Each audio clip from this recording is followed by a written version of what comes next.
میرا جینا میرا مرنا الہی تیری خاطر ہو۔ آپ صلی اللہ علیہ وسلم کی ایک روشن تعلیم یہ ہے کہ من رأى منکم منکرا فلیغیرہ بیدی، کوئی شخص اگر کوئی شریعت کے خلاف بات کو دیکھے اس کو چاہیے کہ اپنے طاقت اور قوت، اپنے اقتدار سے اس چیز کو ختم کرے، اس چیز کو مٹا دے، کیونکہ وہ غلط چیز کو دیکھ رہا ہے۔ فَإِن لَّمْ يَسْتَطِعْ فَبِلِسَانِهِ، اگر وہ اس کے پاس طاقت اور قوت نہیں ہے، اقتدار اور پاور نہیں ہے، تو اپنی زبان کے ذریعے سے اس چیز کے بارے میں لوگوں کو آگاہ کرے کہ بھائی یہ چیز غلط ہے، یہ چیز حرام ہے، یہ چیز ناجائز ہے، یہ اللہ رسول کو پسند نہیں ہے، وہ بتلائے اپنی زبان کے ذریعے سے۔ فَإِن لَّمْ يَسْتَطِعْ فَبِقَلْبِهِ، اور اگر اس کی بھی استطاعت اور طاقت اور قوت نہیں ہے تو اپنے دل میں اس کو برا سمجھے۔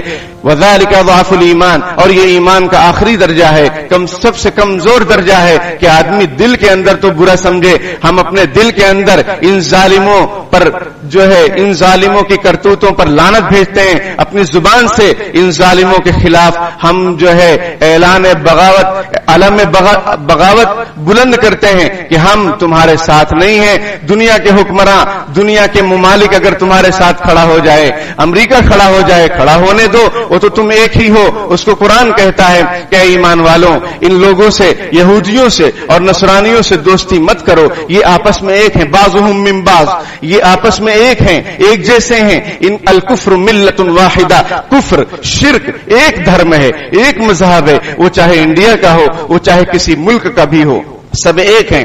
لیکن ہمیں یہ تعلیم دی جا رہی ہے کہ تم اس کو دل سے برا سمجھو۔ ہم یہ تو سمجھیں کہ اگر اللہ پاک موقع دے گا، اگر اللہ پاک ہمیں وہ صلاحیت دے تو ہم ان کا بالکل مقابلہ کریں گے۔ ہم اس کو غلط سمجھتے ہیں کہ یہ جو ظلم و ستم کا یہ لوگ پہاڑ توڑ رہے ہیں، تو اس کو ہم اپنے دل سے تو برا سمجھیں، یہ ایمان کا آخری درجہ ہے۔ اور یہ بھی دل میں ارادہ اور عزم مصمم کریں کہ اگر اللہ پاک ہمیں موقع عطا فرمائے گا تو بالکل ہم ان سے نبرد آزما ہوں گے، ان سے ہم مقابلہ کریں گے۔ یہ دل میں ہونا چاہیے۔